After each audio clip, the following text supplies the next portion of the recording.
Let us start with the chapter Poets and Pancakes. Poets and Pancakes मतलब ये जो है एक एक्सर्प्ट है. एक्सर्प्ट का मतलब होता है बच्चा the one which has been taken from one book. And the name of the book was My Years with the Boss. And ये लिखा है अशोक मित्रन ने. इसके अंदर जो है स्पेसिफिकली आपको पूरे चैप्टर के अंदर you will be coming to know about the real and real life. It is about the backstage.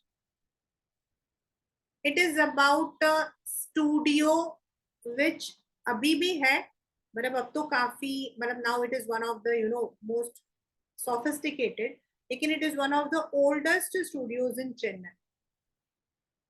And everything which is mentioned in this is real. It is not a story. It is the experience of the person. And now ये बताता है कि how different people worked in that. सबके likings, dislikings क्या रहते थे, and what were the things that had happened. Start करता है जेमिनी स्टूडियो से. अब मैं आपको जो इम्पोर्टेंट क्वेश्चंस बता रही हूँ उनको आप लोग मतलब कि हमेशा रिमेम्बर करना. The very first he starts is, मतलब हमारा जो पोएम जो चैप्टर है वो स्टार्ट होता है विद द वर्ड, मतलब नेम तो पोएट्स एंड पैनकेक्स है, लेकिन जो स्टार्टिंग है वो है आपका पैनकेक. नाउ आपके लिए मे बी पैनकेक का जो मीनिंग है that might be something different, लेकिन यहाँ पर द नेम ऑफ पैनकेक्स का मतलब वो वाला पैनकेक नहीं जो हम खाते हैं. यहाँ पर आपके पेपर में आता है ये क्वेश्चन कि व्हाट इज पैनकेक. तो it is the makeup material. आजकल तो बच्चा we are having a number of way, मतलब कि अपने आप को कंसील करने के लिए बहुत सारी ऐसी चीजें हैं, लेकिन पुराने जमाने में क्या होता था, there used to be concealer, हम बोलते हैं जो मेकअप मटेरियल होता है वही रहता था. तो वो कहता है कि ये जो पैनकेक्स हैं, पेपर में क्वेश्चन है व्हाट इज पैनकेक, तो खाने वाला नहीं. Pancake was the makeup material which was used in the Gemini studios in the earlier period. पहले जमाने में यूज होता था. एंड वो कहता है कि ये जो पैनकेक्स है ना, they used to come in loads of trucks. मतलब कि ये जो है काफी, loads of truck is actually a sarcastic comment है ये, लेकिन उसका कहने का मतलब है कि that came in huge quantity. Why? अब रीजन क्या है why it came in huge quantity? Right from the what you call as आपके मतलब कि स्मॉल एक्टर से लेकर आपके सबसे बड़े मेन एक्टर तक everyone was just brushed upon. मतलब उनको पहले जमाने में क्या होता था, मतलब इट वाज अ रूल. ये रूल था कि भाई अगर आप काले हो तो आपको किसी हो, मतलब कि उसमें आजकल तो दैट हैज बिकम कि नहीं, वी नीड टू एक्सेप्ट. पहले जमाने में जो हीरोइंस काली होती थी ना, उनको जो है पूरे लाइट्स में, कैंडेसेंट लाइट्स में उनको इतना गोरा दिखाया जाता था. Some of the very famous old heroines were having a dark complexion, लेकिन वो मूवी में उनको गोरा दिखाया जाता था, ओरिजिनल में उनका कलर वैसा नहीं था. In fact and there were so many, मतलब हमारे यहाँ पर नवीन निश्चल करके एक बहुत बड़े उस जमाने में हीरो थे. He refuse to work with versatile Rekha ji because Rekha was dark colour. तो उनको जो है ऐसे मेकअप मटेरियल बना के उनको गोरा दिखाया जाता था. दे डिड नॉट हैव दिस, जैसे हम तो जैसे हैं भाई वैसे हैं. तो वो जमाना ऐसा ही था. तो उस जमाने में क्या था, राइट फ्रॉम द जो एक्स्ट्रा काम करते हैं उनसे लेकर जो आपके टॉप मोस्ट हीरो हीरोइंस है, everyone will be given the makeup. अब इसके लिए वो कहता है कि एक हिरार्की फॉलो होती थी, मतलब देयर वाज अ सिस्टम. जो आपका मेन हीरो होगा उसको जो आपका मेन मेकअप आर्टिस्ट है वो तैयार करेगा। तो जो हीरो या हीरोइन होंगे उनको तो मेन मेकअप करेगा, देन उसका जो असिस्टेंट होगा वो करेगा जो थर्ड सेकंड हीरो है। और उस जमाने में इट वाज वेरी कॉमन कि दो हीरो एक हीरोइन, दो हीरोइन एक हीरो, ये बड़ा कॉमन था पुराने जमाने में। If you see, this was one of the most common thing. दो हीरो है, एक जो है मतलब कि व्हाट यू कॉल एज, बिल्कुल गंदा है, मतलब कि वो शर्ट पैंट पहनता है एंड मतलब कि ही इज नॉट गुड, वो सिगरेट पीता है। एंड जो दूसरा वाला है वो मतलब कि he would be in kurta pyjama and he is full of morals. That was. और उसी तरीके से हीरोइन का होता था, जो अच्छी हीरोइन होगी वो सलवार कमीज पहनेगी, जो गंदी हीरोइन होगी मतलब वो होगी हीरोइन, वो होगी मतलब कि उसके दिल में सब कुछ अच्छा होगा, लेकिन वो जो है she would be modern, she would be wearing the jeans. तो जो मेन में हीरो या हीरोइन होते थे उसको तो मेन मेकअप आर्टिस्ट करता था, एंड जो सेकंड हीरो या हीरोइन होते थे उसको असिस्टेंट करता था। और इसी तरीके से उसके नीचे वाला जो असिस्टेंट है वो साइड में जो लोग काम करते हैं, कैरेक्टर रोल्स करते हैं, उनको करता था।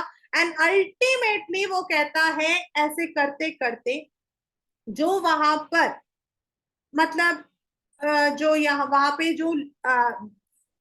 जो वार्ड बॉयज होते थे, और दे वुड बी द वन जो वहां के क्राउड जो है उनको जो है चेंज कर। उसने कई मतलब कि सरकास्टिक कमेंट यूज किया है कि उनको मॉन्स्टर्स बना दिया जाता था, उनको भूत बना दिया जाता था। तो जो ऑफिस बॉयज होते थे यानी कि जो लोग बाकी छोटे मोटे काम करते थे वो भी जो है मेकअप करते थे for the crowd.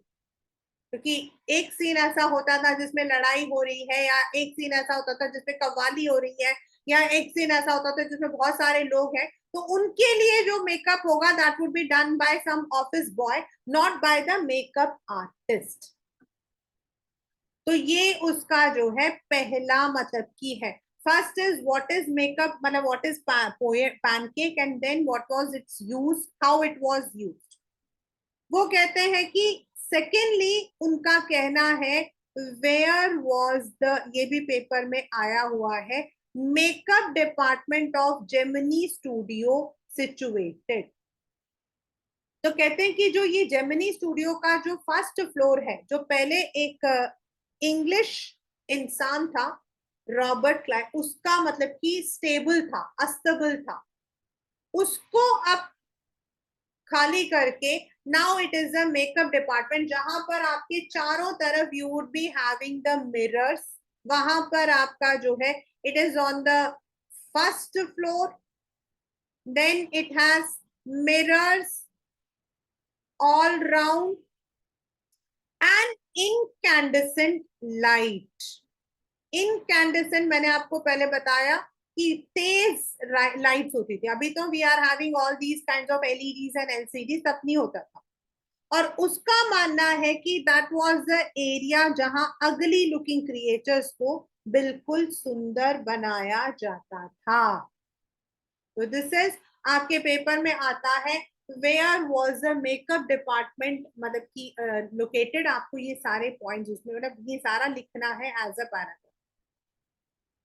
The next he says is कि ये जो मेकअप डिपार्टमेंट था, आपके पेपर में क्वेश्चन आता है, it is the perfect example of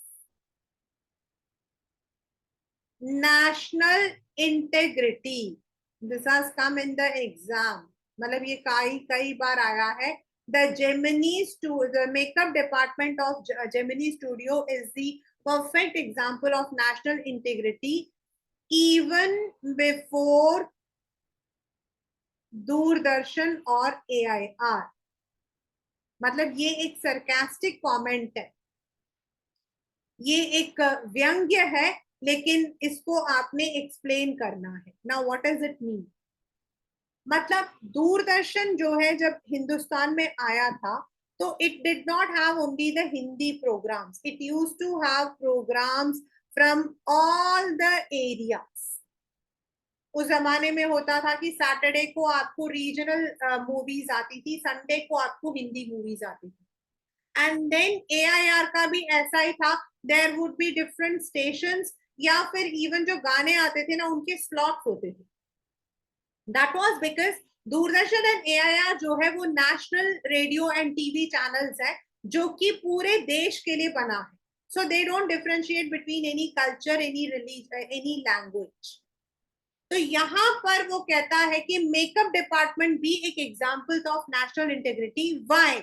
अब आपका जो क्वेश्चन है, और वो इसीलिए because it was headed by people from different states. मतलब उसका जो हेड था, they were from different states, like they were, मतलब कि कुछ टाइम वहां पर महाराष्ट्रियन था, देन एंग्लो इंडियन थे, देन बंगाली था।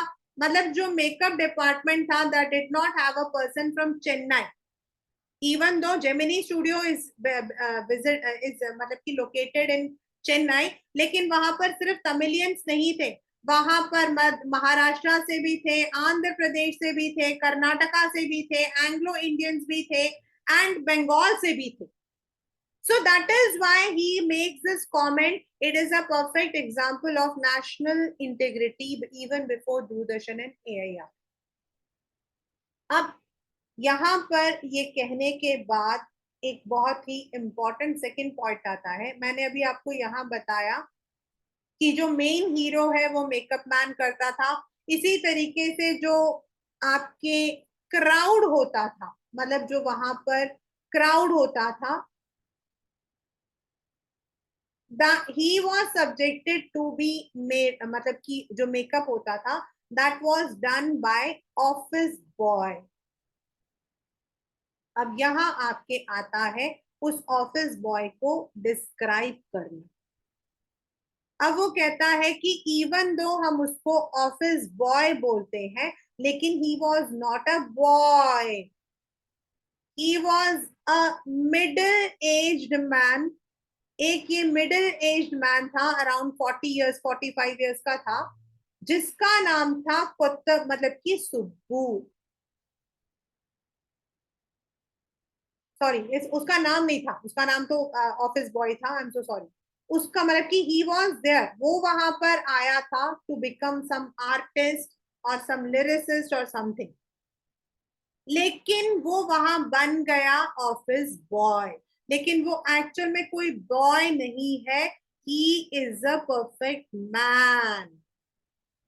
और वो जो आदमी था, मतलब कि he wanted to become a poet, but landed there as a, मतलब कि office, as an office boy. जो ऑथर था वो वहां पर जो है he use to sit in a cubicle. Cubicle का मतलब होता है छोटा सा आपका ऐसे, मतलब कैब केबिन। तो वो उस केबिन में बैठता था, एंड उसका काम था जो मैगजीन में रिपोर्ट आते हैं मूवी से रिलेटेड, उसको जो है मतलब कि उसको कटिंग करके रखना। लेकिन ऑफिस बॉय जो है वो इससे चिढ़ता था, एंड उसको लगता था कि वो हमेशा जो है he use to be irritated, and he felt that जो नरेटर है वो कुछ काम नहीं करता, the narrator was of no use, और वो जो काम करता है उसकी कोई वैल्यू नहीं है। दूसरा जो ऑफिस बॉय है, एंड इसीलिए he would often bother the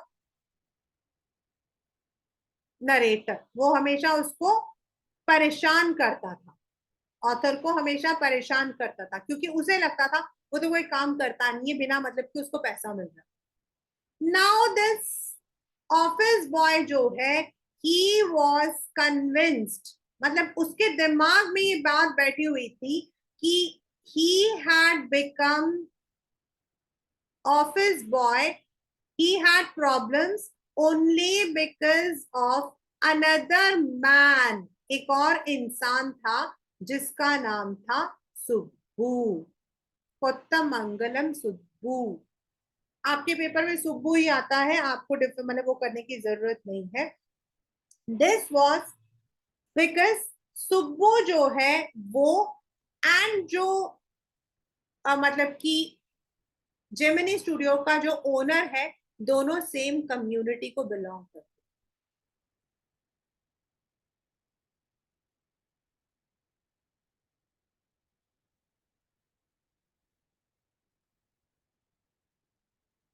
ये पेपर का सबसे ज्यादा इंपॉर्टेंट क्वेश्चन।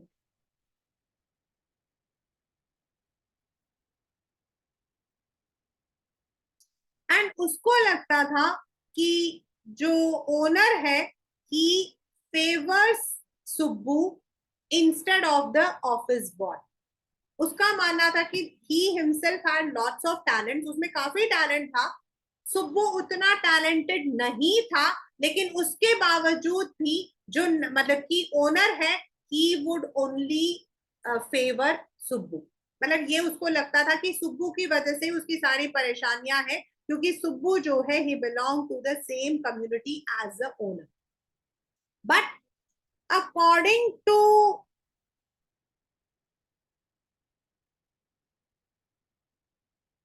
द ऑथर के according Subbu was number 2 in Gemini studio. आपके पेपर में इसको एक्सप्लेन करने को आता है। You are asked to explain Subbu was number 2 in Gemini studio, paper में ऐसा ही आया हुआ है। ना व्हाट डज इट मीन? मतलब उसका मानना था, नरेटर का मानना था कि सुब्बू वॉज वेरी टैलेंटेड, मतलब वो बहुत ही टैलेंटेड था। he was a writer, he was a director, and in fact he had even worked in a movie। और एक मतलब की मूवी है जो आपको तो मैं नहीं समझा सकती हूँ, बट इन मतलब हमारे तमिलियंस में अगर किसी को भी उस मूवी का नाम बोलेंगे ना तो वो नाचना शुरू कर देंगे, because that is based on dance. That is one of the very very very famous movie in our Tamil culture, Thillana Mohanambal करके। मैंने खुद भी उस मूवी को पता नहीं कितनी बार देखा, not because I like it, because हमारे घर में जब भी वो मूवी पहले जमाने में आती थी तो उसको डाला जाता। मतलब मुझे तो वो मूवी बिल्कुल नहीं पसंद है, क्योंकि मुझे ना तो वो हीरो पसंद है ना हीरोइन। हीरो तो बिल्कुल भी नहीं पसंद था, क्योंकि वो तो मुझे ऐसा लगता था ओवर एक्टिंग की दुकान है। लेकिन हमारे घर में तो जैसे वो है ओ शिवाजी गणेशन, मतलब हमारे दादाजी के घर हम जाते थे तो फंक्शन वगैरह होते थे, उस मूवी को 3 बार रिपीट करके वीडियो में डालते थे। एंड हम तो बच्चे थे, हम उस जमाने के बच्चे थे, तो हम तो कहीं जा नहीं सकते, तो वहां चुपचाप बैठकर देखते। That was one of the very famous movie Thillana Mohanambal, तो वो उसे उन्होंने उसे डायरेक्ट भी किया था। अकॉर्डिंग टू नरेटर उसका कहना है कि सुब्बू के पास लॉट्स ऑफ आइडियाज थे, मतलब उसके पास जो है ही हैड लॉट्स ऑफ आइडियाज। उसने एक ना मतलब कि सरकास्टिकली एक मतलब ह्यूमर डाला है, और उस ह्यूमर में उसने कहा है कि भाई अगर सुब्बू से कहा जाए कि एक शेर और एक चूहे में लड़ाई हुई और चूहे ने शेर की माँ को मार दिया, उसके बाद जो चूहा है वो शेर के बच्चों को अपना बच्चा समझ के पाल रहा है, तो इस पर अगर मतलब एक सीन बनाना है तो ही would come up with 100 ideas. मतलब ये एक मजाक है, लेकिन ही हैज गिवन अप कि he had lots of ideas. Then he says कि सुब्बू वाज वेरी बेनेवलेंट, मतलब वो बहुत ही चैरिटेबल था। उसके घर में हमेशा ही लोग आते रहते थे and he would be giving them food money everything. तो उसके according Subbu was number 2 and he was the right hand to the owner.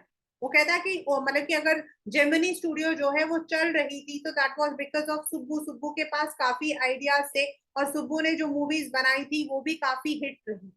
लेकिन according to the office boy Subbu was मतलब कि सुब्बू को इसीलिए सारे चांसेस मिल रहे थे because Subbu belong to the same community. ये पेपर का important question. Now after Subbu he describes that, मतलब कि एक लीगल डिपार्टमेंट को डिस्क्राइब करता है, मतलब मेकअप डिपार्टमेंट के बाद वो लीगल डिपार्टमेंट को डिस्क्राइब करता है।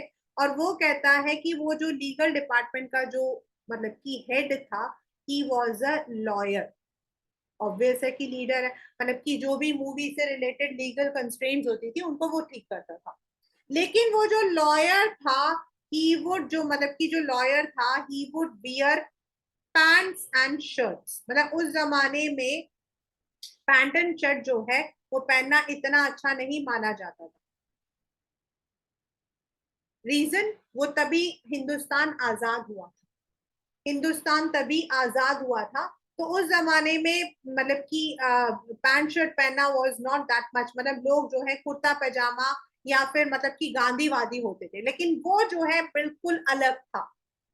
आपके पेपर का जो क्वेश्चन है वो यही है कि जो लॉयर है वो बिल्कुल अलग कैसे था।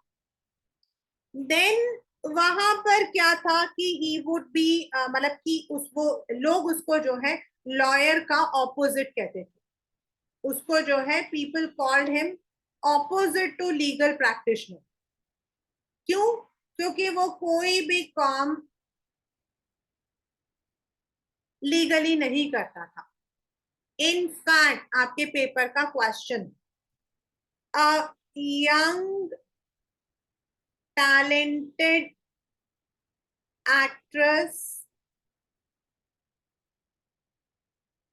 career was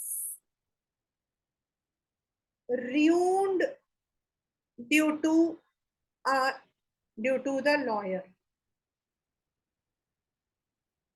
और दूसरा क्वेश्चन आपका इसमें आता है, why did, नहीं, द क्वेश्चन को मैं उल्टा लिखती हूँ।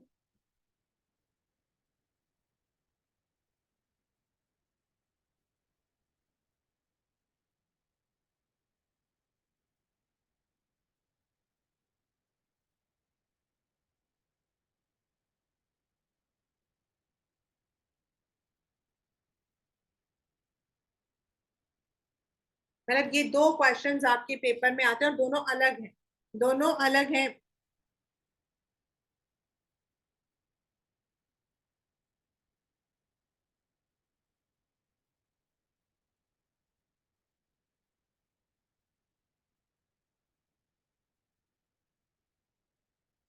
Now what does it mean? It means, पहला, एक बार क्या हुआ कि एक यंग एक्ट्रेस थी, शी वॉज वेरी टेम्परामेंटल, मतलब वो एकदम उसको इमोशनल आउटबर्स्ट हो जाता था, और जब वो इमोशनल आउटबर्स्ट हो जाता था तो उसको समझ ही नहीं आता था कि वो क्या बोलती है। शी वॉज वेरी मतलब कि इमोशनली शी वॉज वीक। तो एक बार क्या हुआ कि वो ऐसे ही चिल्ला रही थी, she was a young talented actress but वो चिल्ला रही थी, और लॉयर ने क्या किया, द लॉयर जो है ही रिकॉर्डेड हर ऑडियो, उसने उसका जो ऑडियो है उसको रिकॉर्ड किया। एंड जब वो 2 मिनट के लिए बीच में रुकी ना, उसने कहा रुको, एंड ही प्लेड इट, और उसने सबके सामने जो है उसे प्ले किया। उस दिन के बाद वो जो यंग एक्ट्रेस थी वो दिखाई नहीं, she completely cut off from the movie world. This is because of a lawyer, कि एक यंग एक्ट्रेस का जो करियर था वो र्यून हो गया, and this is reality, we know that actress also. तो वो मतलब कि वी नो मतलब हमें मतलब बताया हुआ हमें। सेकेंडली, एक बार लॉयर ने मूवी बनाई, लॉयर ने जो है एक मूवी बनाई, एंड दैट मूवी फ्लॉप, वो मूवी फ्लॉप हो गई। एंड अशो मतलब कि जो ओनर था, he had to close the legal department, the owner had to, क्योंकि उसका काफी लॉस हुआ था, तो उसको जो है लीगल डिपार्टमेंट को क्लोज करना पड़ा, जिसकी वजह से वहां के जो स्टाफ थे they had to leave the job. ये आपके पेपर का एक क्वेश्चन है, मतलब बिकॉज एक लॉयर की वजह से लोगों की नौकरी चली गई। ये दो सरकास्टिक कमेंट उसने बना मतलब कि दिया है। द फर्स्ट इज कि एक एक्ट्रेस जो है उसकी उसका पूरा करियर खराब हो गया बिकॉज उसने जो है रिकॉर्ड किया था, और दूसरा है कि जो लॉयर था मतलब कि उसने एक मूवी बनाई थी जिसकी वजह से पूरा का पूरा स्टाफ को नौकरी छोड़नी पड़ी, क्योंकि वो मूवी काफी फ्लॉप हुई थी, and owner had incurred lots of loss, जिसकी वजह से उसे लीगल डिपार्टमेंट को बंद करना पड़ा था। तो यहां तक तो वो बता रहा है the different kinds of department that there used to. फिर वो कहता है कि वहां पर क्या था कि मोस्ट ऑफ द पीपल जो कि मूवीज में काम करते हैं आजकल, तो बेटा movie is a profession, in 2023 movie is a profession. आप मूवी के किसी भी एंगल में जुड़े हुए हो तो यू हैव सम, मतलब कि मेरे, क्योंकि हमारे जान पहचान में है, वो कहते हैं कि वी आर को प्रोड्यूसर्स. मतलब वो मेरी बेस्ट फ्रेंड का बेटा है, मतलब सन इन लॉ है. ही वॉज को प्रोड्यूसर फॉर लाल सिंह चड्ढा. उसको देखकर मैंने कहा है ये छोटा सा बच्चा, लेकिन आजकल it is all you know like we are working in an office. अभी एक एटमॉस्फेयर है, पहले जमाने में ऐसा नहीं होता था. Most of the people would run away from their houses, क्योंकि उन जमाने में मूवी का मतलब होता था ड्रीम.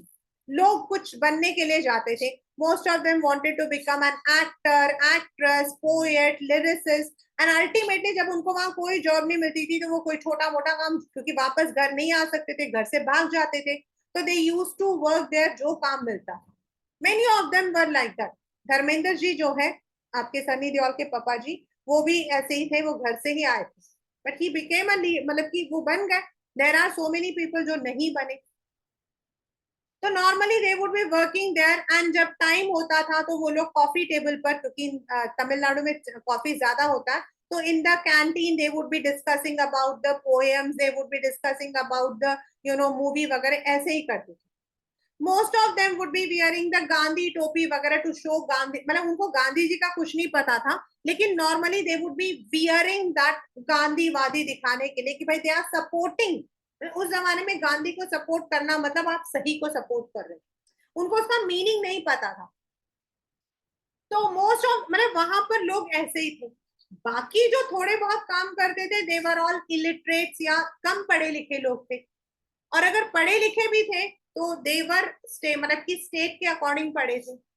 तो एक दिन क्या हुआ वहां पर इन द, मतलब कि जेमिनी स्टूडियो, एक इंटरनेशनल परफॉर्मर आया जिसको हम कहते हैं, sorry sorry sorry, moral rearmament army. मतलब this was actually a troupe. ये एक ट्रूप था जो वहां पर आया टू परफॉर्म. उनकी परफॉर्मेंस बहुत अच्छी थी, सेट्स बहुत अच्छे थे, कॉस्ट्यूम्स बहुत अच्छे थे. मतलब उस जमाने में जब ये ओरिजिनल्स नहीं होते थे, मोस्ट ऑफ द शूटिंग जो है वो इनसाइड आपके स्टूडियो होता था. सिर्फ क्लाइमेक्स आपका बाहर जाता था. आजकल तो हम लोग बाहर भी जाते हैं, इवन इंटरनेशनल जाते हैं, लेकिन उस जमाने में ऐसा नहीं होता था. 99% आपका जो है विद इन द स्टूडियो होता था. सिर्फ लास्ट के एक या दो या फिर कोई गाना होता था जिसको वो शूट करते. तो जब ये मॉरल रीआर्मेमेंट आया ना तो उनको इतना अच्छा लगा, क्योंकि उन्होंने सनराइज और सनसेट को इतना सुंदर किया था कि इवन जेमिनी स्टूडियोज उसको यूज करते थे. लेटर ऑन, मतलब कि दैट वाज, उन्होंने जोथम वैल्यू को जो है दे हैड, मतलब कि depicted Jotham value. Jotham value एक बहुत ही फेमस नॉवल है, उससे उन्होंने जो है तमिल मूवीज को बाद में देखो. बट बट सेकेंड टाइम वहां पर जो है एक अननोन पोएट आया. यही आपके पेपर का, आई कैन से, एक शॉर्ट क्वेश्चन है. एक शॉर्ट क्वेश्चन है. मतलब वहां पर एक अननोन पोएट आया, और वो अननोन पोएट जो था he was an English poet. Now जो आपका, मतलब कि आपके पेपर का क्वेश्चन है कि why was the visit of an English poet a mystery. आपके पेपर का क्वेश्चन है. तो वो इसीलिए क्योंकि एज आई सेड कि मोस्ट ऑफ द पीपल या तो वो घर से आए हुए थे, those who wanted to become, वहां पर सारे छोटे मोटे ऐसे लोग थे. Nobody was that much English people. English लोगों को आती थी बिकॉज, मतलब कि थोड़ा बहुत है, लेकिन they did not have the same English accent that एक इंग्लिश पोएट की होती है. एंड वहां पर जो जेमिनी स्टूडियोज है, जो जेमिनी स्टूडियोज है दैट मेड मूवीज, और जेमिनी स्टूडियोज के आज भी, मतलब अब तो फिर भी उनको, उन्होंने एक्शन मूवीज बनाना शुरू कर दिया है, लेकिन पहले जमाने में दे made movies for the common audience. मतलब जो लोग कॉमन होते थे, मतलब जो कॉमन पीपल होते थे उनके लिए होता था, यानी कि घरेलू मूवीज होती थी. तो उनको समझ नहीं आया कि भाई एक इंग्लिश पोएट एक स्टूडियो में आकर क्या कर रहा है जहां पर नॉर्मल लोगों के लिए सिंपल मूवीज बनती हैं। अब इंग्लिश पोएट का वहां क्या काम है? द एंटायर एरिया जो है दैट वाज डेकोरेटेड, एरिया को डेकोरेट किया गया था, पंखे लगाए गए थे, and all the people were asked to sit over there. अब इन लोगों को समझ तो नहीं आया, लेकिन बॉस ने जो है इंस्ट्रक्ट किया है तो सब लोग पहुंच गए। अब वो जो इंग्लिश पोएट था वो था स्टीफन स्पेंडर। याद रखना इस नाम को, वो था Stephen Spender. And Stephen Spender और उस जमाने में मतलब कि वेस्टर्न एरियाज में कम्युनिज्म को बहुत सपोर्ट किया जाता। अब उसको समझ नहीं आ रहा था कि वो जो मतलब कि स्टीफन स्पेंडर है वो क्या है क्या नहीं है। लोगों ने तो उसके बारे में सुना भी नहीं था। अब वो आया तो जो ओनर था उसने उसको वेलकम किया, कुछ इंग्लिश में बोला, इनको समझ तो नहीं आया लेकिन कुछ वर्ड्स बोले। एंड स्टीफन स्पेंडर आया और उसने अपनी अंग्रेजी में कुछ बोला। वहां पे जो लोग थे दे डिड नॉट अंडरस्टैंड, लेकिन बस बॉस ने बोला इसलिए वो वहां बैठे रहे। And that was a mystery, क्योंकि उन्हें समझ नहीं आया कि भाई वो अंग्रेजी में आकर बोल के गया था, हमें तो कुछ समझ ही नहीं आया, but why he was called. बाद में देयर वाज अ कंटेस्ट, एक कंपटीशन हुआ था जो एक न्यूज़पेपर में आया था। एंड जब इस नरेटर ने उस न्यूज़पेपर का नाम देखा तो उसने देखा कि वही स्टीफन स्पेंडर का न्यूज़पेपर। आउट ऑफ क्यूरियोसिटी उसने पार्टिसिपेट तो किया, लेकिन उसको कुछ समझ नहीं आया। But that became a mystery, क्योंकि कोई भी नहीं समझा था कि उस पोएट को अशोक, सॉरी, उनका जो बॉस है वो वहां क्यों लाया था। वासन, उसका जो बॉस है उसका नाम था Vasan. They did not understand.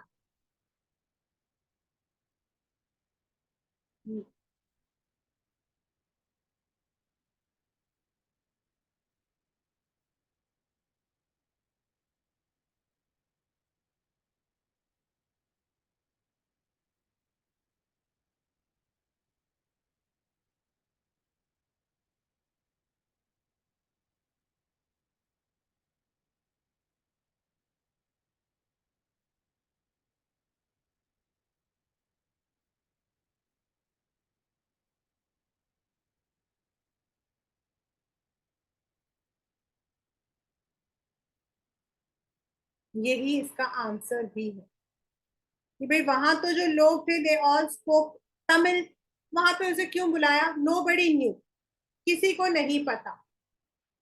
Now years passed on, काफी साल गुजर गए। Now the narrator was no long working with Gemini studio, वो रिटायर हो गया था। तो वन डे वाइल स्टॉर्मिंग, उसके पास उतना पैसा भी नहीं था, तो वो घूम रहा था, तो ही फाउंड अ बुक, उसको एक बुक मिली, मतलब उसने खरीदा, जिसका नाम था द गॉड दैट फेल्ड। आपके पेपर का once again a very very very important question, बहुत ही ज्यादा इंपॉर्टेंट क्वेश्चन है। और वो क्वेश्चन वो ये कहता है कि what is the book the God that failed about. आपके पेपर में दिस क्वेश्चन कम्स कि भाई वो मतलब कि व्हाट इज द मीनिंग, मतलब ये पिक्चर ये क्यों, क्या मीनिंग। तो उसके पास ज्यादा पैसा तो नहीं था, तो उसने क्या किया, वो बुक खरीदी। उसको अच्छा लगा, मतलब रोड में उसको मिल गया, तो उसने जो है वो बुक खरीदी जिसका नाम था द गॉड दैट फेल्ड। इस गॉड दैट फेल्ड में 6 essays थे which were written by prominent essayist। उसमें जो है 6 ऐसे ऐसे थे जो बहुत नामी लोगों ने लिखा था। तो इसीलिए जो मतलब कि अशोकमित्रन है उसने इसको खरीद लिया।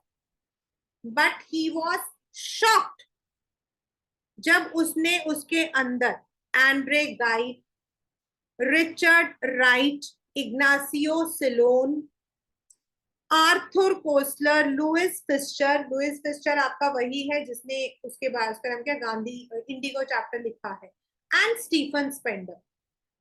और जैसे ही इसने वो नाम देखा ना स्टीफन स्पेंडर, इसको एकदम शॉक हुआ, क्योंकि Stephen Spender was the same man जिसको वासन ने अपने स्टूडियो में इनवाइट किया। एंड व्हेन ही मतलब कि रेड दैट मतलब कि चैप्टर, मतलब कि बुक, तो the book was all about communism. वो जो बुक थी वो था अबाउट कम्युनिज्म। एंड थोड़ा सा उसको अंदाजा हुआ, सुब्बू ने बोला था ना दैट इट इज, मतलब कि इट इज अबाउट देयर,